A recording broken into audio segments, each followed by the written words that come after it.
Wahai Sang Garuda,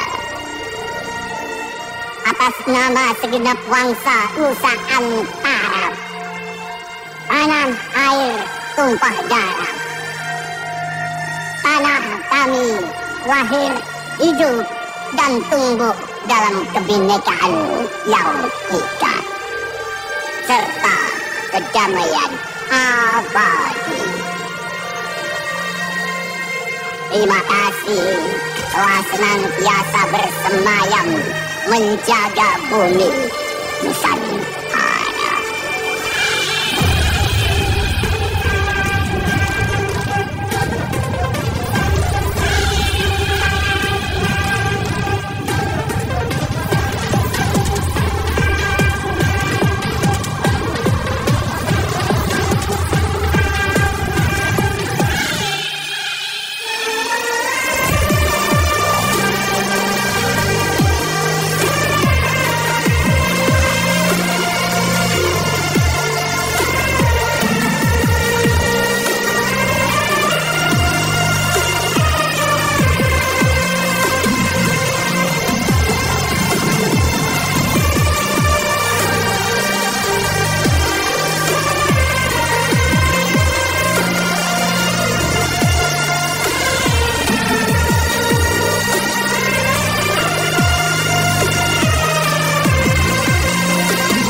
Sengaja saya di awal menayangkan sedikit cuplikan dari karya Alfi.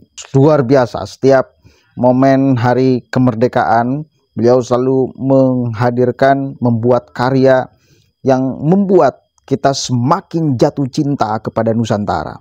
Patut kita sebagai orang Indonesia bersyukur karena telah lahir di Nusantara dengan segala macam suku, agama, dan budaya, dan damai.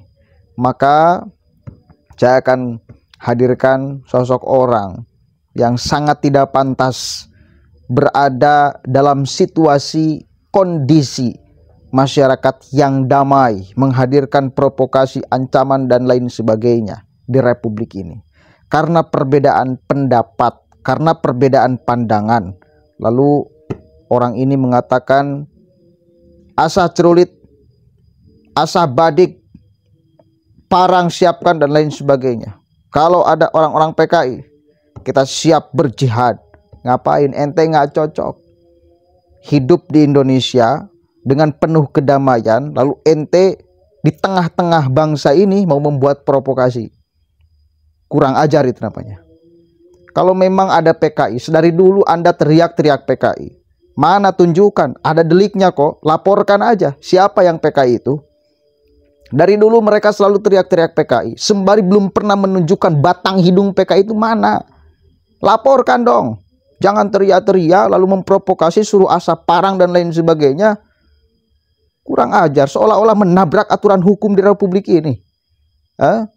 Mengacak-acak kedamaian Nusantara, masyarakat Indonesia. Gak bisa seperti itu, Pak. Ente kalau mau hidup di tengah-tengah orang Indonesia harus menghadirkan kedamaian. Kalaupun ada problem, selesaikan dengan, kalau persoalan ilmiah, selesaikan dengan ilmiah. Jangan memprovokasi kayak gini. Dan ini ditanggapi oleh Gus Rofi'i.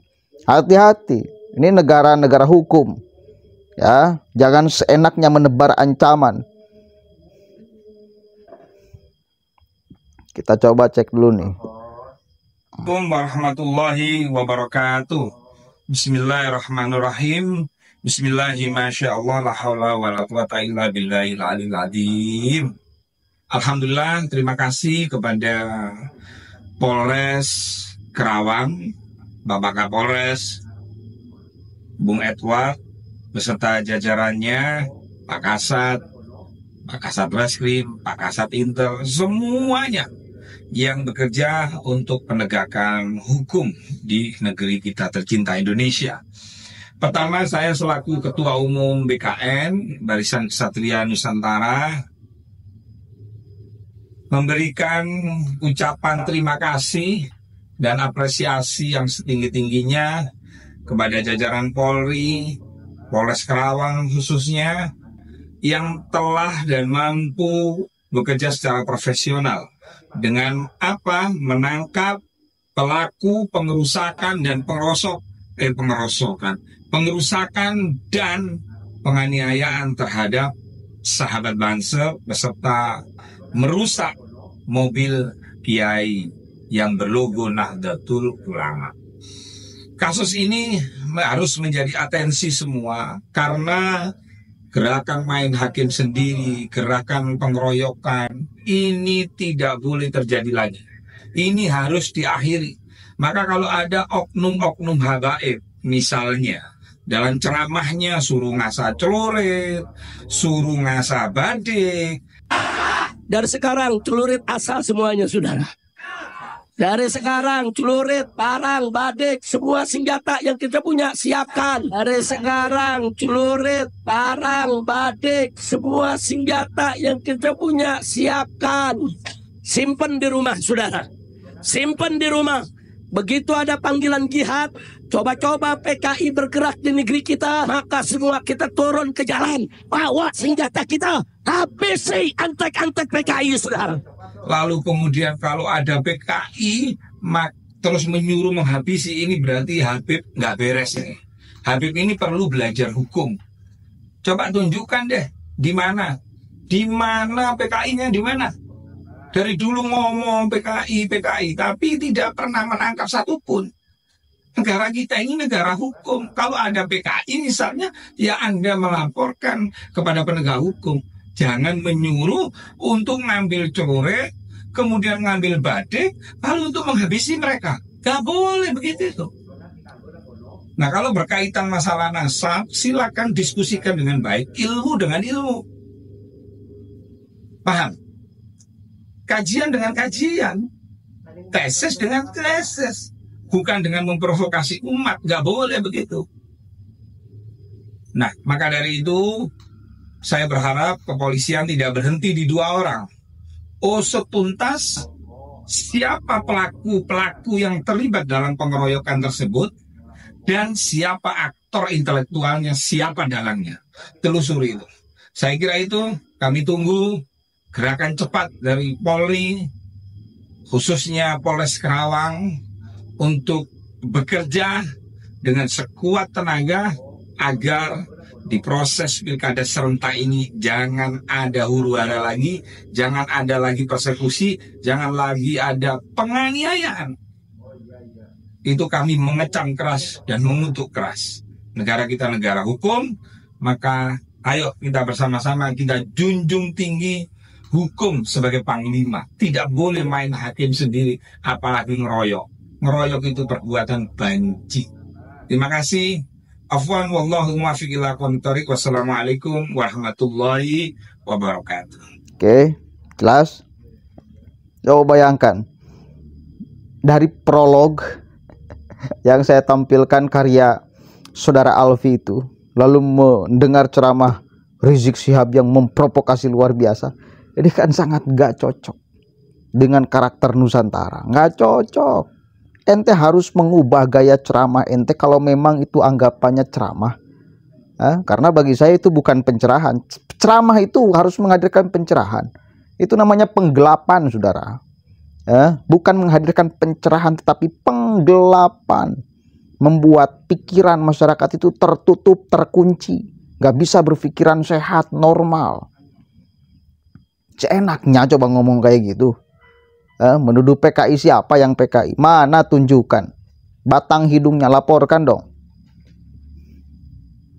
Itu kan hanya tidak mampu melawan karya ilmiah dengan karya ilmiah, tidak mampu menghadirkan antitesis dari tesis Kiai Imad. Akhirnya yang bisa Rizik lakukan adalah menebar provokasi kepada muhibin-muhibinnya yang masih terkunci. Sudah banyak muhibin-muhibin itu yang sadar, yang pada akhirnya menyimpulkan bahwa kalau masih mau menghormati mereka, ya wis hormati, karena pernah mungkin belajar kepada mereka. Tetapi untuk mengikuti segala apa yang mereka perintahkan, nanti dulu. Udah nggak bisa sekarang mereka ngeklaim sebagai ahlul bait Nabi, yang wa yutahhirukum tathiro, nggak bisa.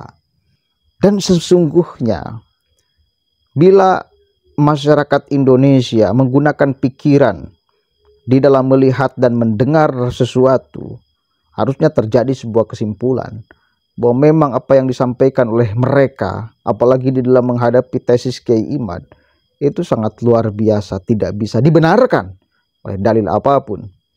Mereka itu emosi, mereka itu kewalahan menghadapi karya ilmiah, tetapi mereka nggak mau pakai tangan mereka untuk melawan orang yang bisa berpotensi merungkadkan klaim-klaim mereka selama ini sebagai cucu Nabi. Akhirnya memprovokasi muhibinnya yang disuruh menjadi tumbal. Udah ada di Kerawang kemarin kejadian, muhibin dijadikan tumbal atas provokasi. Saya yakin itu adalah buah dari provokasi kok. Dan silakan rasakan para muhibin ketika kalian mengimplementasikan ajaran, doktrin, perintah dari sang junjungan kalian. Apa yang kalian dapatkan? Kenikmatan di dunia dan akhirat. Penjara yang ada, mewekan Anda ketika sudah di penjara duaan tuh. Dan sekarang 40 orang lagi diburu oleh aparat kepolisian karena jelas melanggar hukum. Tidak bisa dibenarkan oleh dalil apapun, dalil negara apalagi dalil agama. Menghakimi orang lain di jalanan, menggebuk orang lain di jalanan, merusak mobil Yai NU. Silahkan nikmati, itu hasil doktrin.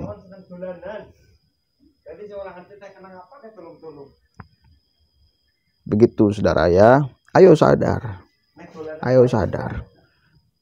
Kita mesti melawan doktrin yang menyakitkan dan tidak cocok di tengah-tengah masyarakat kita, masyarakat Indonesia yang sudah damai. Kalaupun satu kali lagi ada perbedaan sedikit-sedikit lah, wajar. Tapi jangan juga perbedaan itu menjadi keributan, apalagi menjadi pertumpahan darah. Jangan. Dan kalau ada orang yang menginginkan hal demikian, astagfirullahaladzim. Dan masih kalau ada masyarakat yang Indonesia pribumi yang mengikuti, nggak habis pikir saya. Ayo sadar. Ayo sadar. Ayo sadar. Assalamualaikum warahmatullahi wabarakatuh.